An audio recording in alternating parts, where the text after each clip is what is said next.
The rain fell in slow, heavy drops on the metal streets of Nova 7, one of the busiest human trade ports in the Outer Rim. Neon signs flickered in the distance, casting pale colors across the wet ground. People moved quickly, heads down, coats pulled tight, each one focused on their own business. No one stopped. No one looked, but Elias Kane was different. He walked slower than most, his eyes always searching. As a cargo pilot, he had seen too many ports, too many faces. But this time, something made him pause. Near the corner of an abandoned docking bay, sitting in the shadows, was a figure wrapped in a torn, hooded cloak. The cloak was so worn, it looked ready to fall apart. She sat hunched over, her arms pulled close, as if trying to disappear into the wall behind her. The people passing by didn't notice her. Or maybe they did, but simply didn't care.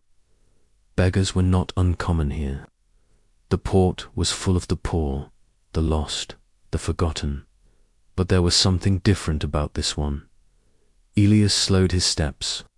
The figure didn't look up. Her head stayed low, the hood hiding her face completely. A small shiver ran through her body, though it wasn't that cold tonight. He felt an odd pull, a small voice in his mind telling him to go closer. He looked around first. No one was watching. Then he stepped forward. When he stopped in front of her, she didn't speak. She didn't even move. It was as if she was waiting for him to say something first. "You hungry?" Elias asked in a quiet voice. No answer, only the sound of rain hitting the metal ground. Elias reached into the pocket of his jacket and pulled out a ration pack. It wasn't much, just protein bread and a small sealed drink, but it was better than nothing. He crouched down and held it out to her. For a moment, she didn't react. Then, slowly, a pale, thin hand reached from beneath the cloak.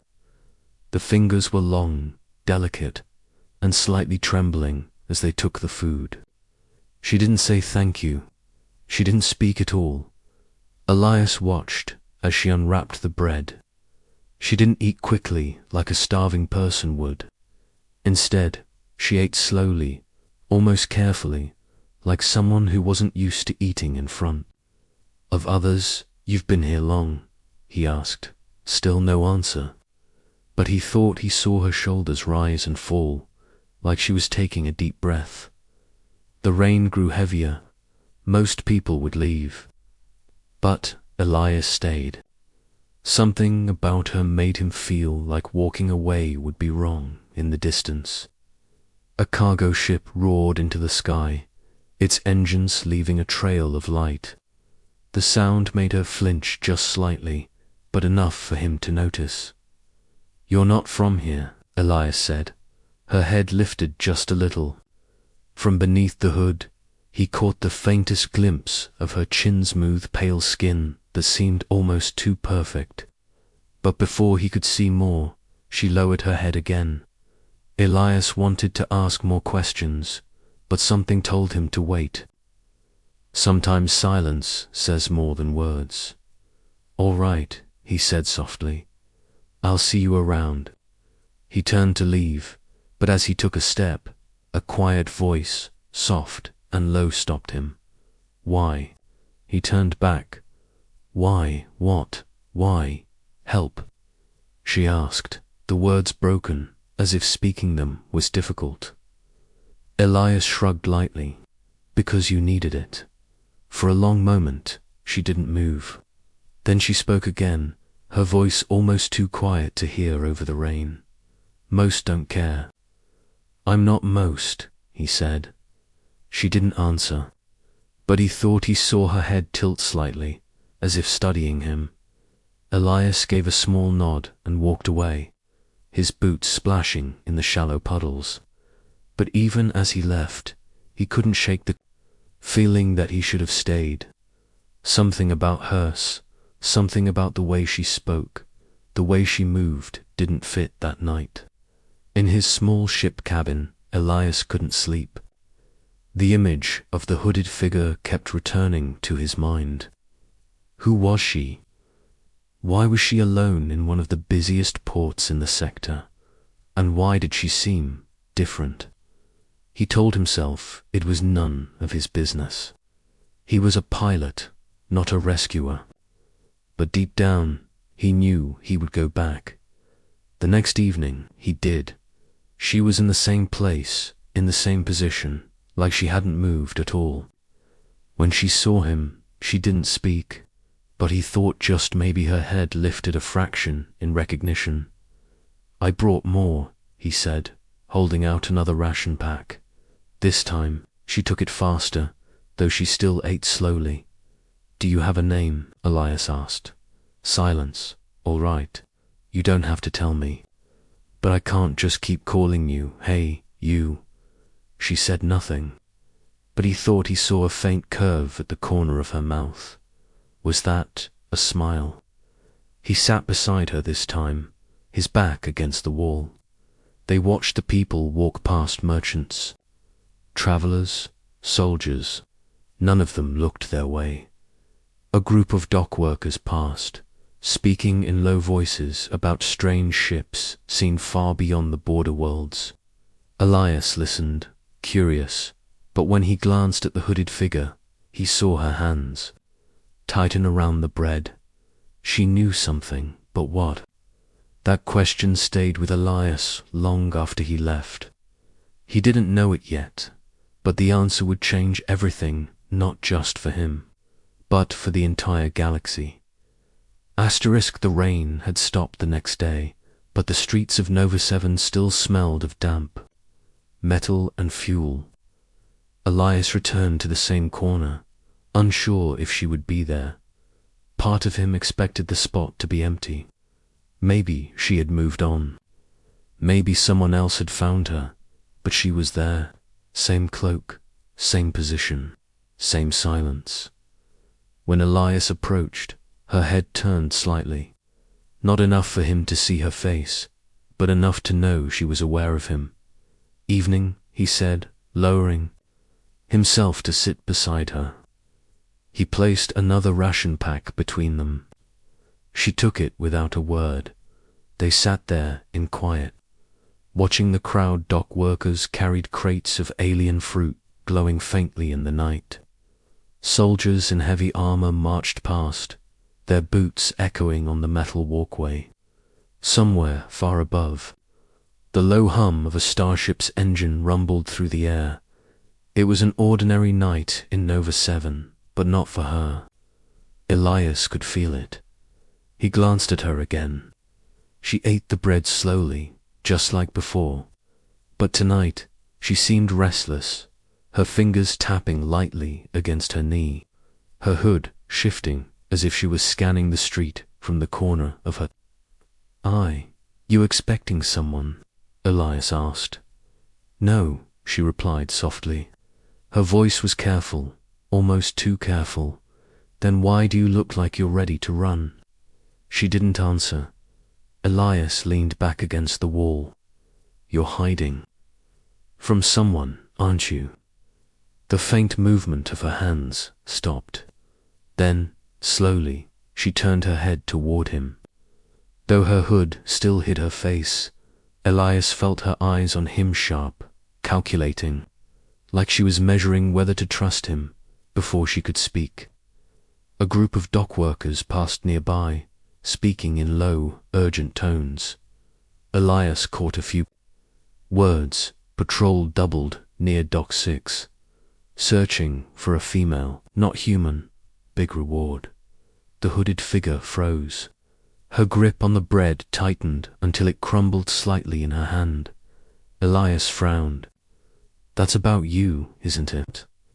Her lips parted as if to deny it, but no sound came out. "Who's looking for you?"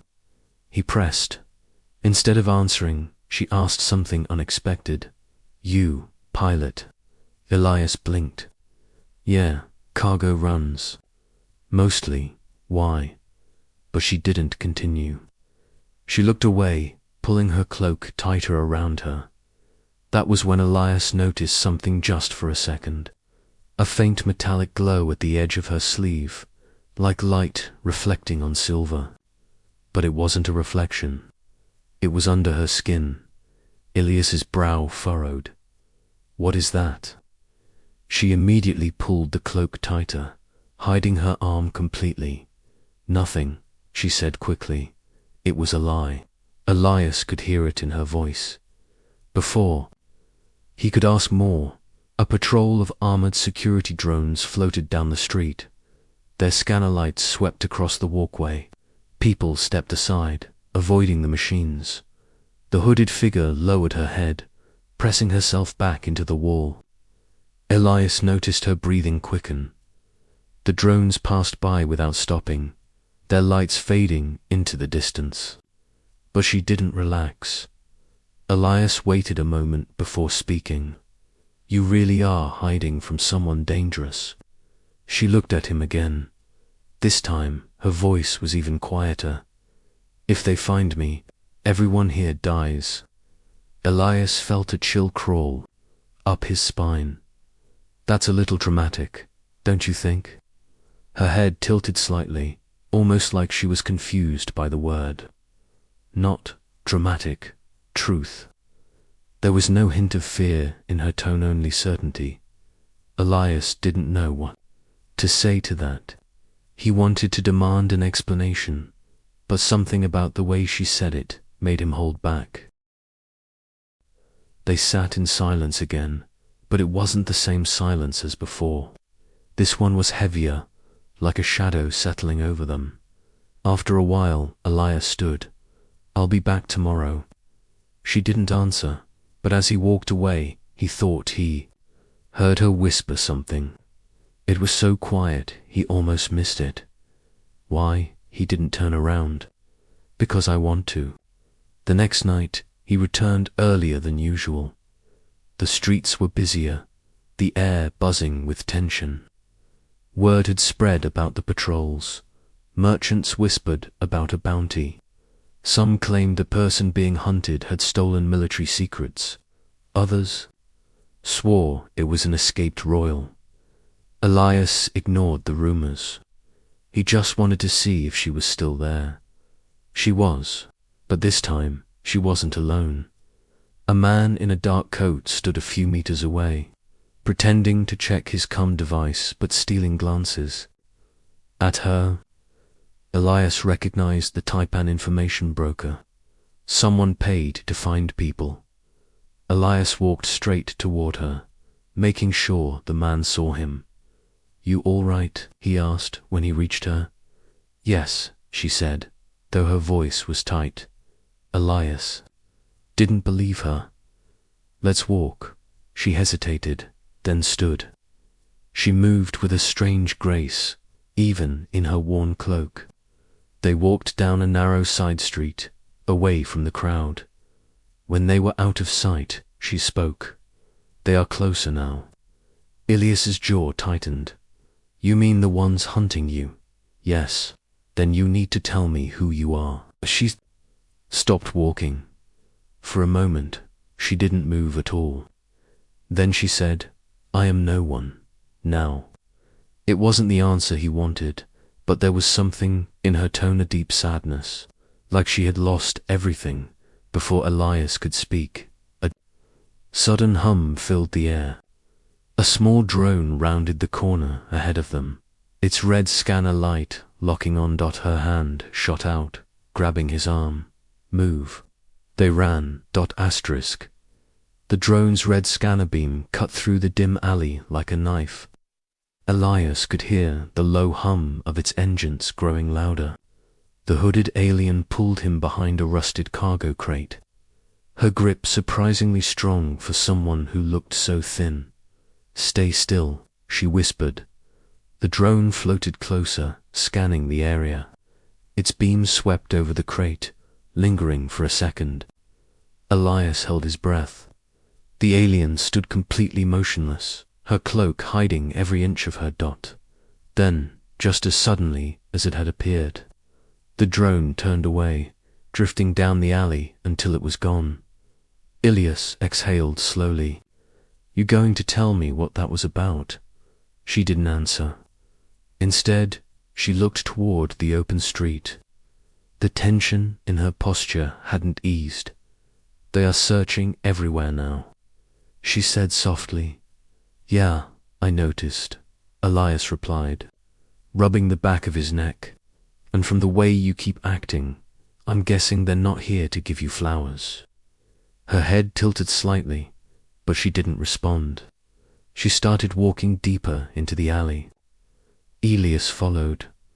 They moved through the narrow passages behind the market stalls, away from the main roads. The air smelled of oil and stale food. Faint neon light from the street signs above spilled through the cracks between buildings. Finally, she stopped in a quiet corner where no one could see them. She turned to face him. "You want to know?" she said. Elias crossed his arms. "I think I deserve to know. I've been bringing you food. I've been risking my neck talking to you. So yeah, I want to know." For a long moment, she stood there in silence. Then her hands reached up to her hood. Slowly, she pulled it back. Ilias's eyes widened. Her face was unlike anything he had ever seen. Her skin was pale with a faint silver shimmer, almost as if it was lit from within. Intricate glowing lines ran across her cheeks and forehead, pulsing gently like veins of light. Her eyes were a bright silver, with rings of shifting patterns that seemed alive. Elias took a step back, not out of fear, but out of shock. He had seen a lot of alien species in his travels, but nothing like this. "You're not just some random alien," he said quietly. "I am Serenia," she replied, her voice steady now. "Of the Ascendancy." Elias froze. "That's not possible. The Ascendancy vanished centuries ago." "Not vanished," Serenia said. "Destroyed, hunted. We were too powerful, too feared." Elias tried to process what he was hearing. The Ascendancy wasn't just any alien race, they were a legend. Stories told of their technology being centuries ahead of anything else in the galaxy. Some said they could command entire fleets with a single thought. Others claimed they had built weapons so strong they could erase planets. But all the stories ended the same way: the Ascendancy had disappeared, wiped out in a war so ancient no one knew the truth. And now, one was standing in front of him. "Why are you here?" Ilias asked. Serenia glanced toward the shadows, as if the answer itself was dangerous. "Because I carry something they want." Ilias narrowed his eyes. "Who's they?" "The Dominion," she said, her tone darkening. "An empire of warlords. They destroyed my people, but not before I escaped. With the keystone. The keystone." Elias repeated. She raised her hand. The glowing lines on her skin brightened, and for a second, Elias saw a small symbol appear in the center of her palm, an intricate pattern of light that looked like it was moving. "It is a living code," Serenia explained. "With it, one can command any ship built with Ascendancy designs. That means thousands of warships. The Dominion will rule the galaxy if they take it." Ilias swallowed hard. "So that's why they're after you," Serenia nodded. "If they capture me, they will use the keystone to crush every free world. Your people, all humans, will be slaves." Elias stared at her. A part of him wanted to laugh. This was too big, too unbelievable. But looking at her eyes, seeing the way they held both strength and sorrow, he knew she was telling the truth. "So, what's your plan?" he asked. "Stay hidden," Serenia replied, "until I can reach someone who will protect the keystone." Elias shook his head. "That's not a plan. That's waiting to die." She looked away. "It is all I have." He stepped closer. If what you're saying is true, then hiding won't work. They'll find you, and when they do, he paused, remembering her earlier words. Everyone here dies. Serenia didn't speak, but the slight tightening of her jaw told him. He was right. Then we move, Elias said firmly. Tonight, her silver eyes flickered, the patterns inside them shifting like waves. You would help me. I didn't save you just to let you get caught, he said. For the first time, he saw real emotion on her face. Not just caution, not just fear, but something else. Hope. Before she could respond, the sound of footsteps echoed through the alley. Not the slow shuffle of workers, but the heavy, sharp rhythm of trained soldiers. Serenia's glow dimmed instantly as she pulled her hood back over her head. Elias could hear voices, now deep, mechanical through helmets. They are here, she whispered. How many? Elias asked. Enough, she said grimly. Elias glanced around. The alley had 2 exits, both now blocked by shadows moving closer. They were trapped. Serenia looked at him, her silver eyes locking on his. Do not let them take me. Elias gave a small, determined nod. Then let's make sure they don't. The soldiers' footsteps grew louder, their shadows stretching long across the alley walls. Elias could see the faint glow of red scanner lights moving closer from both ends. They were trapped. Serenia's, who'd hid her silver eyes now, but Elias could still feel her tense beside him. She wasn't shaking from fear, she was ready to move. How many are there? Elias whispered. 6. 3 on each side, she replied without hesitation. How do you know? I can hear their armor servos, she said, and I can feel them. Elias didn't have time to ask what she meant. The first soldier stepped into view at the far end of the alley, his black visor reflecting the dim light. He raised his weapon. Target located, the soldier's voice crackled. Through his helmet. Elias didn't wait. Run. Serenia didn't argue. She grabbed his arm and pulled him toward a side door half hidden by a rusted metal sheet. She kicked it open with a surprising amount of force, and they slipped inside just as blaster fire lit up the alley behind them. The narrow passage inside smelled of old grease and dust. Pipes ran along the walls, dripping with condensation. Elias followed her through twists and turns, hearing the soldiers' heavy boots pounding after them. They're close, Elias said. I know, Serenia replied, not slowing down. They burst into a large storage room, stacked with old cargo containers. Serenia moved to one in the corner and placed her hand against the locking panel. The glowing lines on her skin flared brighter, and the lock clicked open instantly. You just hacked that? Elias asked, stunned, double quotes, yes. Inside now, she ordered. They climbed into the container, which was empty except for a few broken crates. Serenia pressed the door closed, sealing them in darkness. Elias tried to catch his breath. His heart was pounding in his chest. Okay, now what? Now we wait, she said. Elias listened as the soldiers entered the room outside. Their voices were muffled but close. Heat signature in this direction. Check every container. Elias felt his throat tighten. They're going to find us, he whispered. No, Serenia said calmly.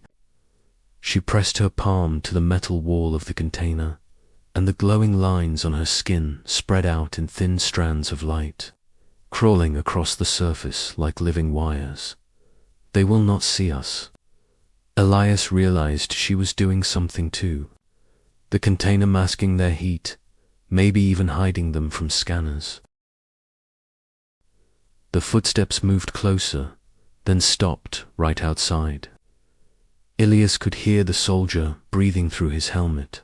Then the footsteps moved away, After a few minutes, Serenia removed her hand, and the light faded from the walls. It is safe. For now. Elias let out a breath he hadn't realized he was holding. That's useful. She didn't reply. Instead, she looked at him through the shadows. You must understand, once you help me, there is no turning back. The Dominion will not stop. I got that part, Elias said. But if they catch you, it's bad for everyone. So I guess I'm in. Something flickered in her expressions, like gratitude, but it was gone in a second. We must reach Dock 12. There is a ship there. Elias frowned. Your ship? No, but it will take us far enough. They left the container and moved quickly through the back corridors, avoiding main streets. Twice they had to hide as patrols passed. Serenia's ability to sense them before they were visible saved them each time. Finally, they reached a service tunnel that led toward Dock 12. The air here was warmer, filled with the scent of fuel and ozone. In the distance, Elias could hear the deep hum of a starship. Preparing for launch, they were almost there when a voice boomed behind them. Stop. Elias turned to see two soldiers blocking the tunnel entrance, weapons raised. Serenia didn't stop moving. In one smooth motion, she pressed her palm to the floor. The glowing lines on her skin spread into the metal beneath them, and suddenly, the lights in the tunnel flickered violently. A sharp electrical crack filled the air, and both soldiers' armor systems sparked, forcing them to stumble backward. Elias didn't wait. He grabbed her arm and pulled her forward. Nice trick. It will not work twice, she said. They reached Dock 12 just as the freighter's boarding ramp was retracting. Elias waved frantically. Wait. The pilot at the top of the ramp shook his head. Launch clearance no time. Elias glanced at Serenia, then sprinted forward. He grabbed the edge of the ramp and pulled himself up, helping Serenia after him. The pilot shouted in protest, but before he could throw them out, blaster fire rang out from the dock. Soldiers were pouring into the bay. Get us out of here, Elias yelled. The pilot cursed, but hit the controls. The ramp sealed shut, and the engines roared. The ship lifted from the dock, turning sharply toward the sky, through a small viewport. Elias saw the soldiers grow smaller and smaller until they vanished. He slumped against the wall, breathing hard. We made it. Serenia shook her head. No, we escaped. For now, but the hunt is not over. Elias met her gaze. Then we keep running, until we find somewhere they can't follow. Her silver eyes narrowed slightly. There is no such place in this galaxy. For a moment, they just stared at each other, the engine's deep rumble filling the silence. Elias didn't know where this was going, but one thing was certain, he was in it now, and there was no way back. The freighter's engines thundered as it cut through the blackness of space. Elias stood near the viewport, watching the shrinking glow of Nova 7 fade into the distance. For the first time in hours, they were free from the Dominion soldiers, or so he thought. Serenia sat quietly on a metal bench, her hood down now. The silver lines across her skin pulsed faintly, like the slow rhythm of a heartbeat. Her eyes stayed fixed on the floor, but Elias knew she wasn't resting. She was thinking, "What's on your mind?" he asked. "They will follow," she said simply. "They will never stop." Elias crossed his arms. "Then we keep moving." She shook her head. "Running will not be enough. Sooner or later, they will catch us. And when they do, the keystone will be theirs." Elias studied her for a moment. "So what's the alternative?" Her gaze lifted to meet his. "We must strike first, before." he could respond. A loud alarm blared through the freighter. Red warning lights flashed along the walls. The pilot's voice came through the intercom, panicked. Multiple ships incoming, fast movers. Dominion interceptors. Elias cursed under his breath. How the hell did they find us so fast? Serenia's voice was calm, almost too calm. They tracked my signature. The keystone emits a signal only their sensors can detect. And you're telling me this now? Elias snapped. She stood. Because now you must decide if you trust me. The deck shook violently as the first blast from the interceptor's weapons hit the freighter's shields. The pilot shouted again, "We can't outrun them. Shields are dropping." Elias turned to Serenia. "You have a plan, don't you?" She nodded slowly. "Yes, but it will change everything."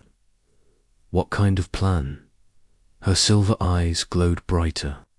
"The keystone can disable their entire fleet, but when I use it, every major power in the galaxy will know exactly where I am.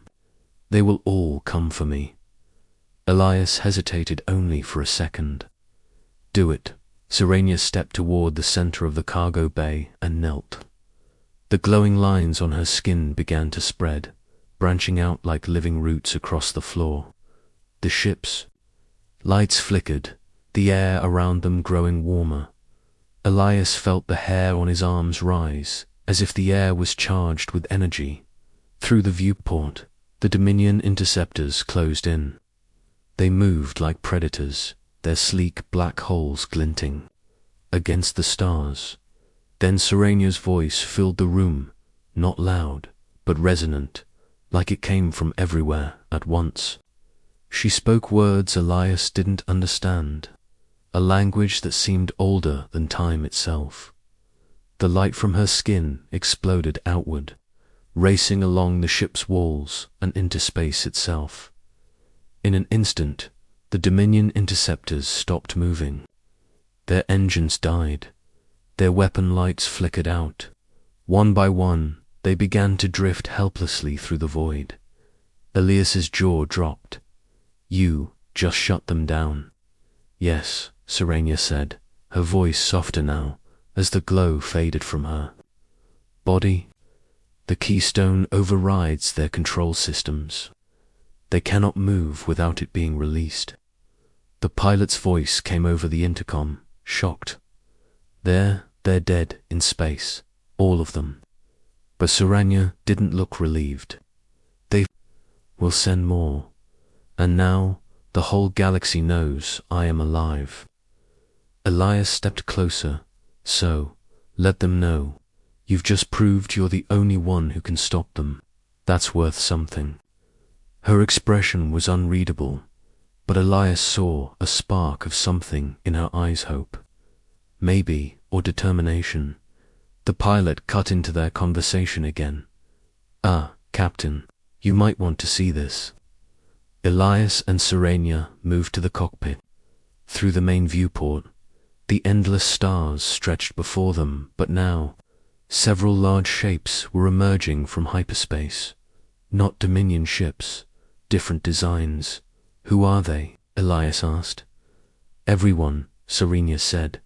The ships kept appearing, vessels from human fleets, neutral trading alliances, even smaller powers from the outer rim.